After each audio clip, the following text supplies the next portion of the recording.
Hola, hola, hola, buenas a todos. Aquí estamos con ustedes nuevamente en un nuevo tema, un tema muy popular, lo que es la hernia discal o la hernia de disco, como suele llamarse también. Es muy importante, si hemos visto en temas anteriores, ya la columna vertebral asociada a lo que es cavidad torácica, las vértebras dorsales, y no podemos dejar pasar algunos temas, ya sea, por ejemplo, este de la hernia discal y o las afectaciones que tiene la patología osteoporosis, que se verá en video futuro, sobre relación con las vértebras, ya sea lumbares, torácicas, o sea, con los huesos de la columna vertebral, que sabemos que la osteoporosis toca muchos aspectos, muchos huesos de la economía, la cadera, etc. Vamos a ver también aspectos neurológicos al examen físico, muy importante porque conociendo el contenido que tiene este canal medular, este canal raquídeo, donde se encuentra la médula, vamos a ver que al producirse la protrusión del disco hacia atrás, vamos a explicar en diferentes formas, puede tocar alguna de las fibras, llámese raíces, y dar signos de focalización neurológicos. ¿Ves? Vamos a ver, vamos a explicar más adelante, aquí les traigo un modelito que he preparado con dos vértebras lumbares. Aquí vamos a explicar alguna cosita con respecto a eso más adelante. Vamos entonces a ver el tema de hoy. Como siempre, le doy las gracias a todos los comentarios que voy recibiendo. Le doy las gracias a todos los que se han suscrito, que han sido muchos en estos días. Y a los que no se han suscrito, les solicito que se suscriban.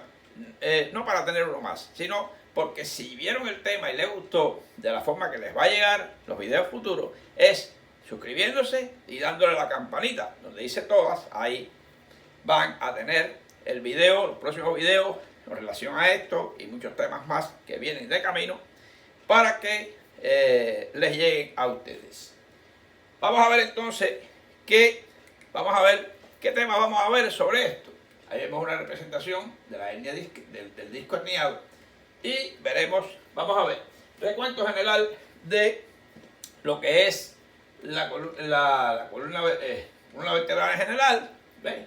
Un recuentico física de la columna vertebral, que es una herniación en general, análisis de un corte medular, recordatorio de la topografía medular, concepto de radiculopatía, porque ahí es que radica el efecto periférico de una herniación de disco.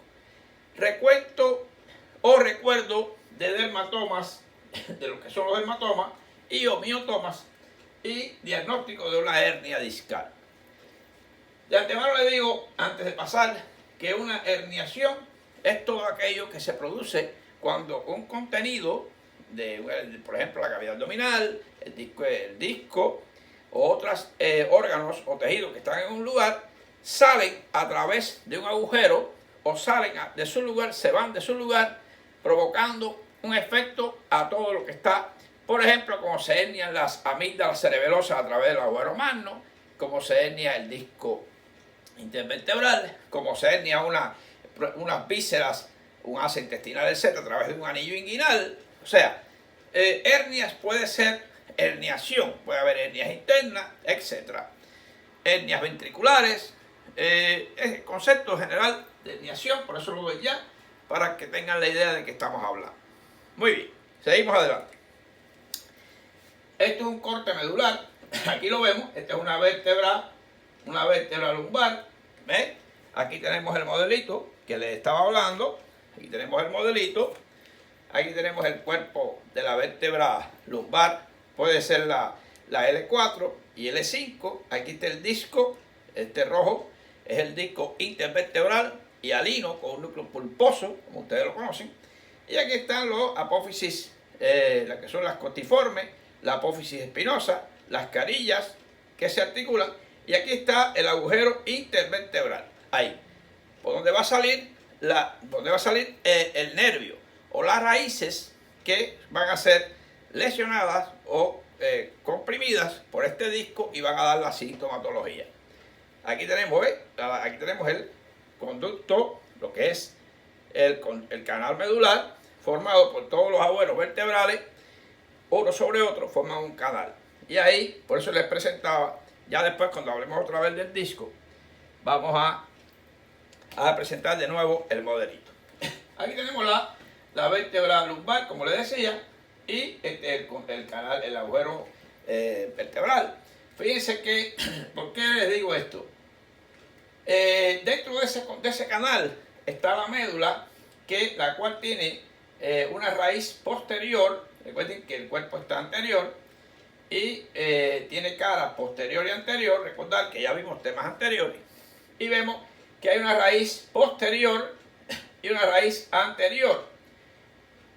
Aquí, lógicamente, el núcleo estaría ubicado, este núcleo, este disco intervertebral, estaría ubicado encima, ejemplo acá, cuando protruye lo hace hacia atrás, de distintas formas, vamos a ver las clasificaciones, y va a pinchar, como se dice, o a comprimir una de las raicillas, ya sea la posterior más frecuente, y puede pinchar la anterior, inclusive puede pinchar todo el nervio, todo el nervio espinal, o casi las dos ramas a la vez. Puede haber entonces signos de sensibilidad alterados o signos motores de ese nervio, de esa zona, o puede también comprimir un poco lo que es la parte anterior, o sea, lo que es el fonículo anterior de la médula espinal. Si se produce, recordad, por encima de L1, L2. Vamos a ver ahora por qué vamos a hacer una topografía de la médula seguidamente. Entonces tenemos aquí que este repasito de las raíces que hay para que ustedes conozcan que al pinchar una raíz va a producirse los efectos sensitivos o motores, ¿ok?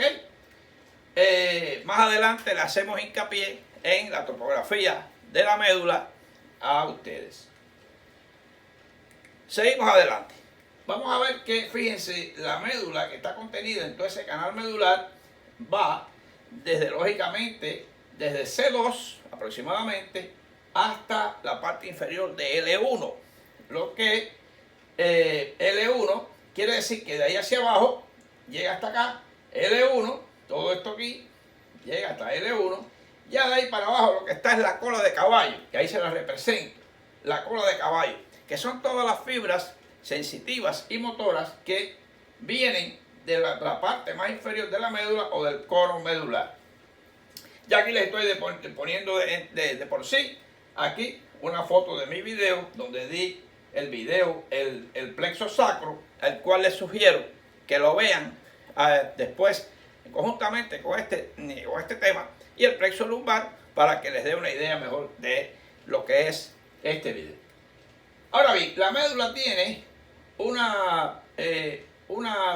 vamos a llamarle una intumescencia o abultamiento a nivel cervical y a nivel lumbar. Y lógicamente, porque ahí llega y sale toda la información del plexo braquial.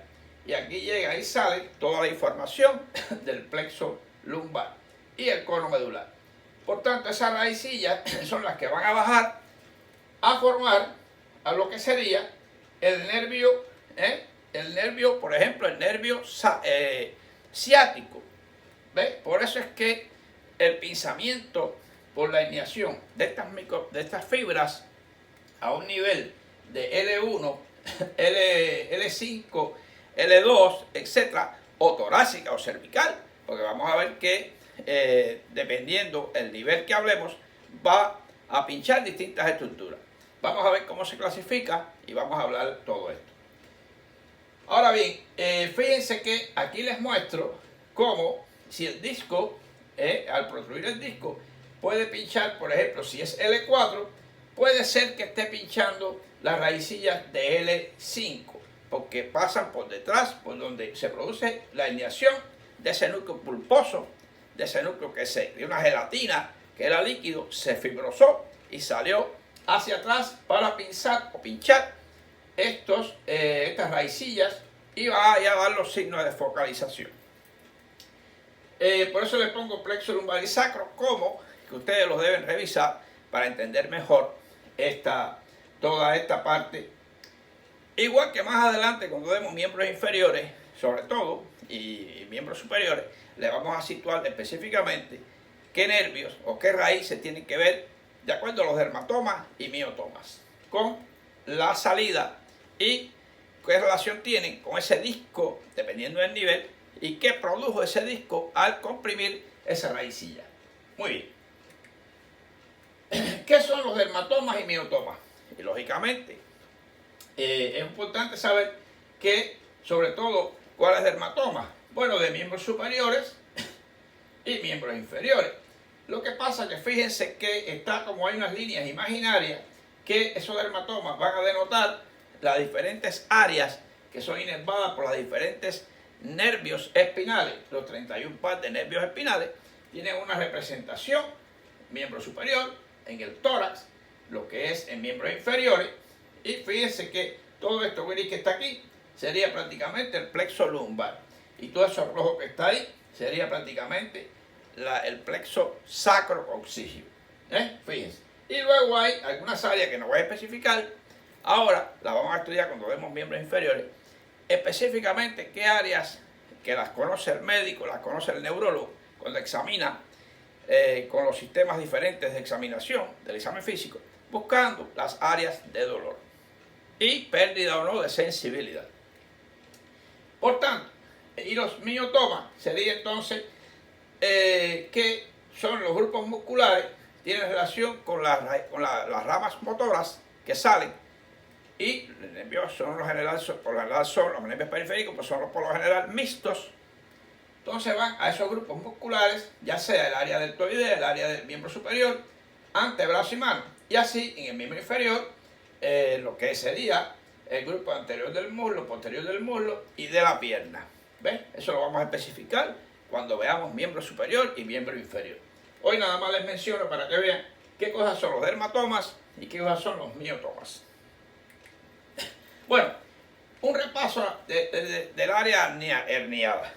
Ya ahora retomamos de nuevo, lógicamente, este modelito para que usted vea que, vamos a ver, fíjense cómo aquí dentro de ese canal, lo vamos a regresar, este sería, aquí tenemos lo que es el cuerpo, el disco, usted va a ver aquí el disco, este mismo disco, aquí quizás es un poquito azulito, ahí es rojo, y lógicamente como que dentro está lo que es la médula, y ahí sale de ese agujero aquí, intervertebral, sale la raíz o el nervio ya formado por la raíz posterior y la raíz anterior. Cuando el disco sale, lógicamente, aquí, hacia atrás, se va a encontrar con esas raíces y va a producir entonces esa compresión, y de ahí va a generar el cuadro clínico determinado. Recordar que hay un ligamento posterior que iría por acá, por la parte del ligamento longitudinal posterior de la columna, que es un ligamento más débil que el anterior. Y además tenemos el ligamento amarillo o interlaminar, que les prometí que se lo iba a mencionar hoy, lógicamente porque hoy ya entra en esa área a jugar como lógicamente como que el disco sale, este ligamento hace una resistencia, no es débil, es fuerte, una resistencia, y ahí que se produce el pinzamiento y el choque del disco contra la raicilla y provoca entonces los signos de focalización periférica, ya sea sensitivos con más frecuencia y motores también. Muy interesante. Aquí sería el disco, como ustedes lo ven aquí, hay ese disco de característica hialina con un núcleo gelatinoso, pulposo, prácticamente líquido, que se puede llegar a fibrosar y se convierte como especie de un lente que sale hacia adelante y pincha la raicilla nerviosa. Ahora bien, la mayoría de las hernias discales son por causa de la compresión de las raíces L4, L5, L5, S1, claro. Prácticamente las últimas ramas del plexo lumbar y las primeras raicillas del plexo sacro. Recuerda que el plexo sacro finalmente al que va a dar lugar es al nervio ciático, se lo recuerdo. Muy importante. Que aparece en el ALT4 aproximadamente en el 5%. Lógicamente, esto les recuerdo que esta anatomía es muy importante. Vean los videos anteriores de la columna vertebral para que les dé una idea mejor de todo lo que estoy hablando. Les recuerdo, hay un video anterior que sería sobre los reflejos medulares, reflejo miotático, reflejo flexor, reflejo miotático inverso, de flexor o tensor contralateral. Hay una serie de reflejos que les explico muy importante. Y la reflexia osteotendinosa. Lógicamente, el médico usa, por ejemplo, si es para el miembro superior y para el miembro inferior, un martillito. ¿Por qué? Porque va a provocar el golpe en el tendón, ya sea el tendón patelar, tendón aquiliano, o el bíceps o el tríceps, para ver cómo están los reflejos. Lógicamente, si puede haber una hiperreflexia o puede haber una hiporreflexia. Por lo general, va a haber hiporreflexia cuando está afectada estas raíces. ¿Por qué? Porque es un signo de neurona motora inferior. Cuando es un signo de neurona motora superior, normalmente hay hiperreflexia en cualquiera de las áreas donde yo busque estos reflejos osteotendinosos. Seguimos adelante. Muy bien. Ahora a ver, ¿qué cosa es una hernia discal? Como le decía, ¿de qué se queja un paciente cuando tiene una hernia de disco? Ahí le está representando, como usted ve, esta imagen. Simplemente cuando usted habla de hernia, por lo general, le viene a la mente el área lumbar. ¿Por qué? Porque el peso mayor cae sobre esa área y ese es el disco que mayormente se hernia. Muy bien, ahí está representando, como él representa allá, yo les muestro aquí el disco, lo ven ahí, y aquí esta parte protruye y va a pinchar la raícita. Ok, tenemos entonces que una hernia de disco se produce cuando una parte de la sustancia dentro del disco, la parte fibrosa, pasa a través de una grieta hacia el exterior, hacia atrás. Esto puede provocar irritación, comprimir los nervios cercanos y o producir entonces los tres signos principales: dolor, entumecimiento y o debilidad. Porque estas partes, estos dos primeros, tienen relación con la raíz posterior, que lleva a la aferencia, sensibilidad. Ahí viene la parte de dolor. Y debilidad, cuando están afectados ya o el nervio espinal o la raíz motora también. Y entonces viene con cierta pérdida de la fuerza o debilidad o motora, o que puede llegar inclusive a la atrofia muscular, si hace mucho tiempo esta compresión. Vamos a ver que la hernia discal, ¿por qué decimos hernia discal versus radiculopatía? Lógicamente porque hernia discal es el disco herniado y la radiculopatía es el efecto. No solamente la hernia produce radiculopatía, puede ser un tumor, puede ser otras afectaciones, crecimientos óseos, por la misma osteoporosis, asociado con artrosis, artropatías, etcétera, que van a provocar, y fíjense cómo el término de se refiere a la pérdida de la disminución de la función sensitiva y o motora de una raíz nerviosa, misma que se encuentra dispersa en el área que se ubica en una raíz o nervio dorsal de la médula espinal. Lógicamente, como les vuelvo a poner esta imagen, porque el disco al salir, que por lo general sale de forma oblicua, veremos ahora la clasificación, lateral, oblicua o media, va a pinzar acá estas estructuras que están aquí, que son las que llevan la información de entrada o de salida de ese nervio. Por eso que entonces se dice hernia versus radiculopatía, porque se asocian las dos. Muy importante. ¿Cómo se clasifican y cuáles las fases de la hernia? Fíjense, aquí vemos, hay una degeneración del disco, de este disco que era hialino con un núcleo pulposo, que va a ser un prolapso. En los inicios empieza a prolapsar, puede no haber síntomas. Hay una extensión del núcleo pulposo. Al final ya viene lo que sería la secuestración. Se secuestra ese disco, ese núcleo hacia adelante y secuestra o envuelve en el proceso inflamatorio a la raíz nerviosa. ¿Ves? Prácticamente. Pues las hernias pueden ser cervicales, lógicamente, menos frecuente. La hernia discal torácica es menos frecuente también, porque lógicamente hay menos peso, son cuerpos más pequeños, etc. Pero puede haberla. Teniendo en cuenta que la hernia torácica, a nivel torácico, cuando sale hacia detrás, prácticamente pinza directamente, es más frecuente la media, la forma media que sale hacia atrás directamente. Y puede tocar la médula, pero raramente produce un síndrome de Bronce-Quart, que ustedes lo pueden ver por ahí en mis videos, etc. La hernia discal lumbar, que es la más frecuente, por el peso, ahí soporta todo el peso, etc. Y según la orientación de la protrusión, vamos a ver que puede ser lateral, puede salir hacia lateral, como les decía por acá, aquí, puede ser aquí lateral, ya la parte puede ser oblicua, que es muy frecuente, y medial o media, que sale directamente hacia atrás. La más frecuente, lógicamente, es lateral y oblicua, por eso es que van buscando inmediatamente la raíz que sale por esta parte aquí, la raicilla o el nervio espinal que sale por acá. Muy importante. Bueno, le hice ese modelito porque de verdad que cada vez quiero mejorar un poco más para estas clases lleguen con más claridad y ustedes puedan tener la noción más exacta. Si es estudiante, se oriente mejor, y si es un agente profesional ya de la salud, me dé la buena calificación o vea que estoy haciendo un trabajo adecuado para los estudiantes o para las personas que se ven interesadas. Y por eso le hice este modelito, este dibujo, para que vean las orientaciones que tiene el disco a protruir hacia atrás. Recuerden, esto es posterior, esto es anterior.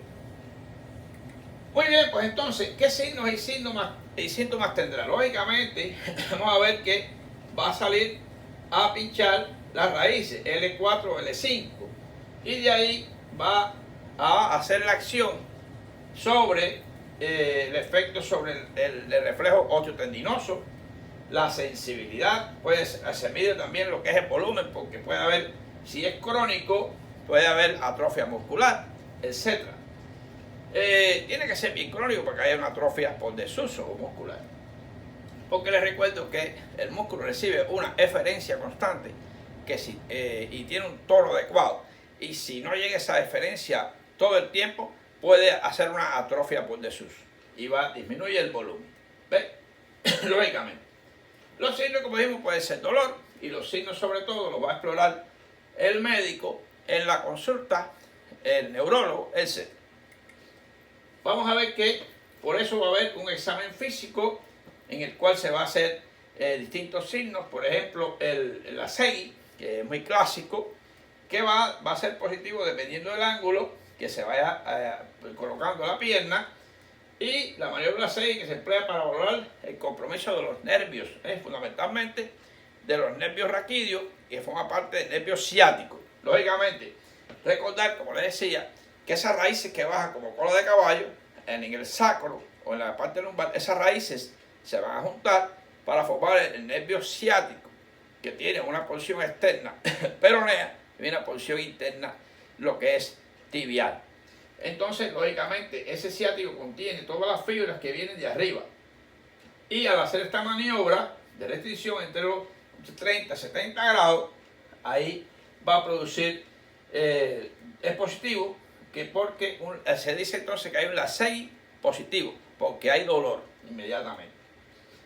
Y además se va a buscar lo que es lo osteotendinoso, como les decía, la sensibilidad, toca y pincha con una modita o una agujita, y el neurólogo va a hacer una inspección total del miembro y va a ver en qué grado, le da una idea de qué grado de herniación hay, aunque el diagnóstico va a ser imagenológico, ya con la resonancia nuclear magnética, como les ponemos a continuación. La resonancia nuclear magnética, el MRI. Muy bien. Vamos a ver entonces qué reflejo se busca. Se busca el reflejo bicipital, que sería aquí, Lógicamente, recordar que lo que es el braquial, músculo, el bíceps braquial, se inserta en el radio. Ahí vamos a buscar en el tendón lo que es el bicipital. El tricipital a la parte posterior, que es el tríceps. El patelar, lógicamente, en el tendón patelar. Ya estudiaremos bien eso cuando veamos todos los miembros inferiores y superiores, etc. Reflejo aquiliano en el tendón de Aquiles, que es el que va del grupo posterior de la pierna. Esos músculos, sobre todo lo que es el grupo de músculos posteriores, flexores del pie, que van hacia la parte calcánea. El tendón calcáneo ese es el Aquiles, tendón de Aquiles, y ahí se hace. Y reflejo cutáneo plantar, que es en la planta del pie, y que sería el Babinski. En realidad se llama cutáneo plantar, porque Babinski es, si da positivo, entonces que se llama Babinski, que va a aparecer prácticamente como normal hasta los 2 años de edad. Muy importante. Y vamos a golpear con el martillito para ver cómo están los reflejos. O hiperreflexia, arreflexia o hiporreflexia. Y así es muy importante para saber el grado de lesión. ¿Sí?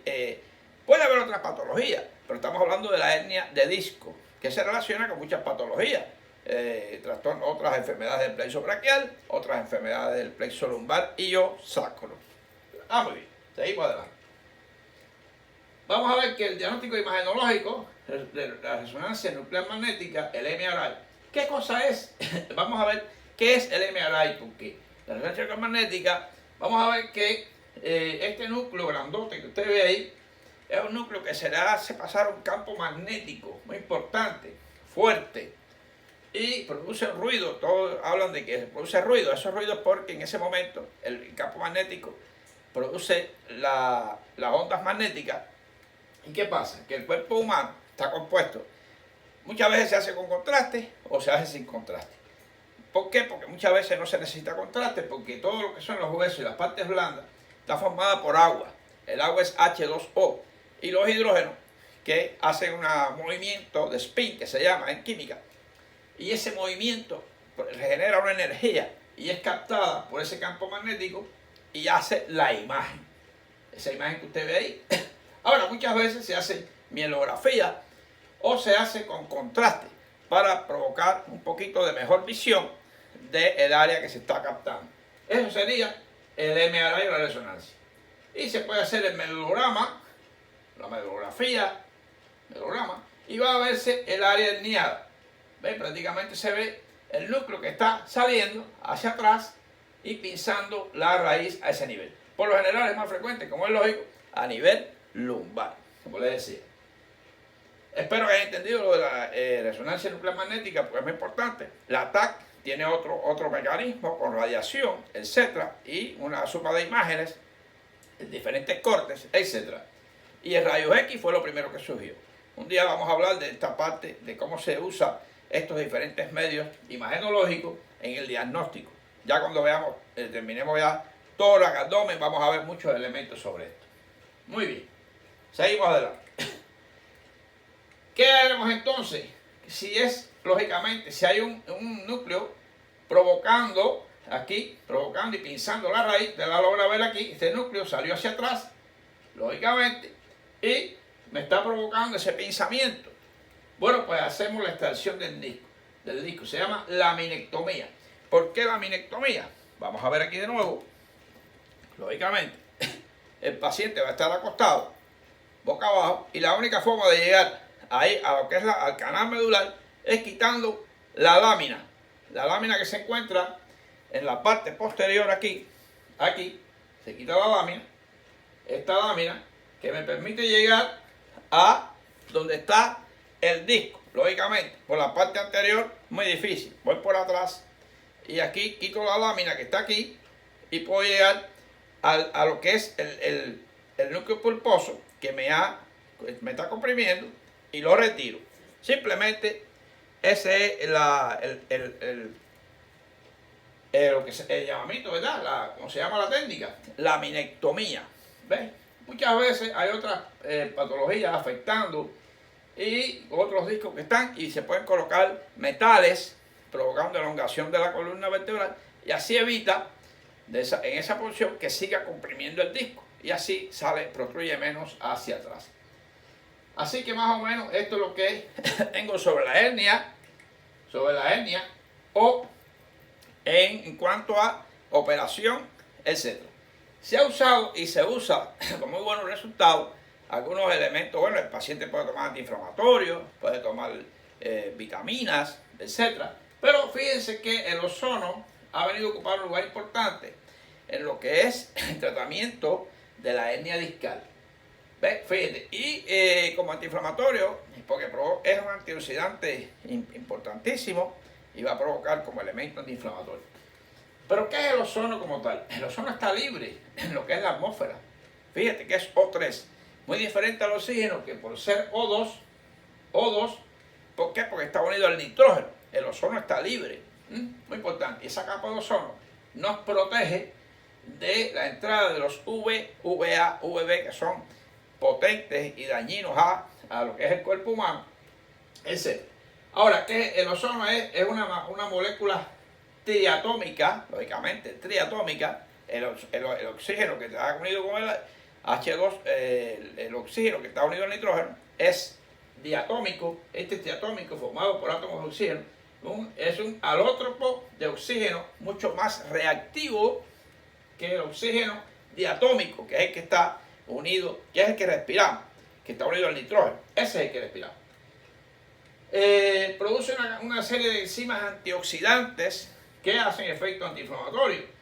¿Ves? Prácticamente que elimina productos tóxicos que se han liberado en la ruptura del núcleo pulposo, que hay que hacer esa inflamación local. Bueno, se inyecta lo más próximo posible en las áreas próximas al disco y se ha visto buenos resultados. O sea, el ozono con tratamiento de la hernia discal y otros tipos de inflamaciones que, sobre todo neurológicas, que se producen en el cuerpo humano.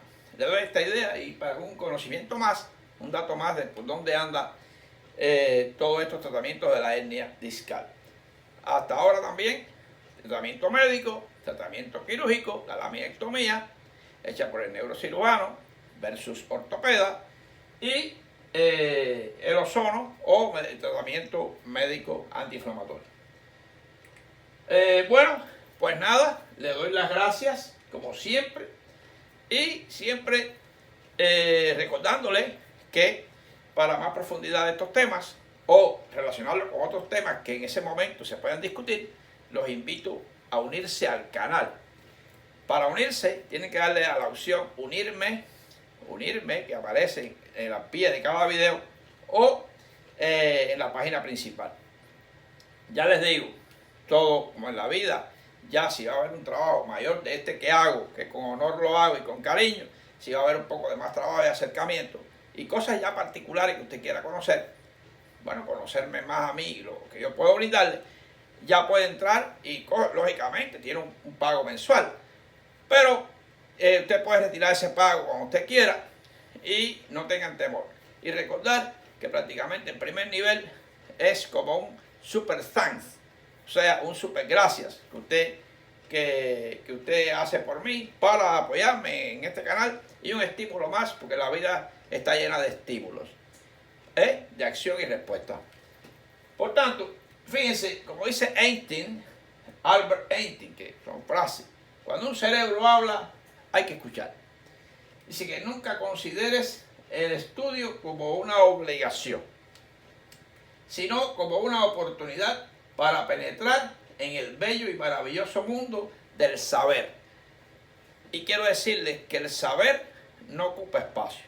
Es muy difícil llenar ese cerebro como se llena un disco duro de una computadora, como se llena una memoria drive, un pendrive, ¿ves? De elementos que usted le integra. Es muy difícil. El cerebro es una cosa increíble y le cabe mucho más de lo que usted piensa. Así que no lo tome como una obligación. ¿Ves? Tómelo como una oportunidad para penetrar en el bello mundo del saber. Albert Einstein. Muy importante. Así que, como siempre, les digo ya, próximamente vamos a ver temas sobre lo que es la osteoporosis y sus efectos en los cuerpos vertebrales y en la columna vertebral.